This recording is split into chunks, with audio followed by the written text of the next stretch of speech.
for those of you who don't know, Corteva is the company that owns Pioneer right now, and so Pioneer up in Johnston. And so, and if you don't know Pioneer and you're from Iowa, well, let's have a conversation afterwards. But maybe to think about Pioneer, you know, if you drive down the interstate or you drive down the highway, probably 1 out of every 3 cornfields or 1 out of every 3 soybean fields is something that Corteva produced. And my research group is the group that actually makes the new varieties and hybrids that Corteva makes. And so what I want to do today is talk a little bit about my job, and then talk about an experience that I had, and then finish up with a story on my job that tries to combine a couple of the different points that we wrote down today. So again, I lead a team of about 2,000 people. We're in like 30 different countries, and you know, it's a big global group. And again, the intent is to create the next hybrid that we're going to name after you, or the next cotton variety, or the next soybean variety that we go through. And it really is this interesting part about just the global nature of the job, and it's been a wonderful opportunity to see different parts and different cultures of our world. So that's my job. So let me just take a step back and tell you a personal story. So I am a first-generation immigrant to the U.S., and this is the part that we're going to have a very tight story, Tony, about our experiences, okay? So, you know, my parents were Australian, and when I was 3 years old, they moved from Australia to Colombia, South America. Okay, so we lived down there until we were 14, and if people paid attention during that time frame, Colombia started selling a lot of drugs. It got pretty dangerous, and we immigrated to the U.S. at that point in time. So here was this little 14-year-old Latino boy who had all of the scene was the tropics of Colombia, and we moved to Minnesota.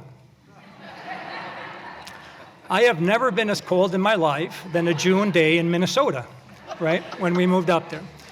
And then when we moved in and winter came around, I remember the first time that you know, I went out to the school bus and my hair froze, and I thought, oh my God, what is happening?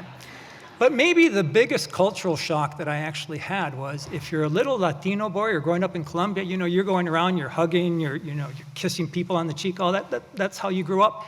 And I came to Minnesota. We might be too close right here for our personal space, right? And it was this huge interaction or thing that I had to learn about how culture and language actually was different between the words that we were using in common, but the meanings were really different. And after about 6 months of being at home alone, I finally realized when people in Minnesota said, we'll have to get together, it meant goodbye. This conversation's over, right? So, okay, so life experience, the importance of language to go through. So let's come back to my job and what I do. And so I started growing in the organization as we talked about. I started off as a scientist, and I started taking on other responsibilities in the organization, and my position grew in influence. And one of the most amazing things was the number of silos that you actually see as you grew in the organization. And I started to realize that really those silos were a bit of the history of the organization, but not our future. And in order to break down some of those silos, you had to start thinking about a different future that you could put together.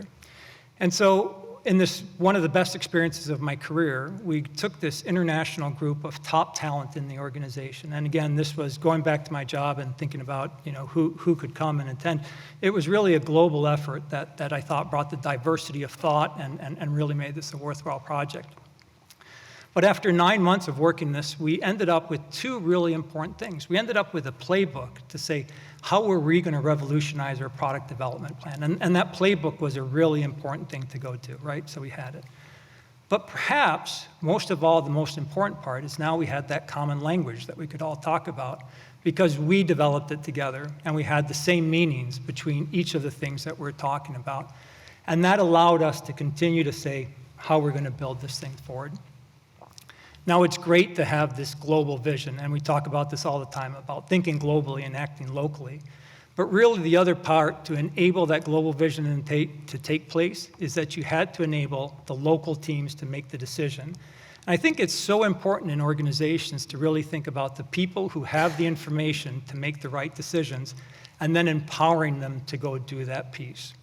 And so, to me, that has been one of the most meaningful parts of my career, is that it's not only enough to think about that common vision, but developing that common language and enabling the teams to go out and turn that vision into something that actually makes a difference for us every single day.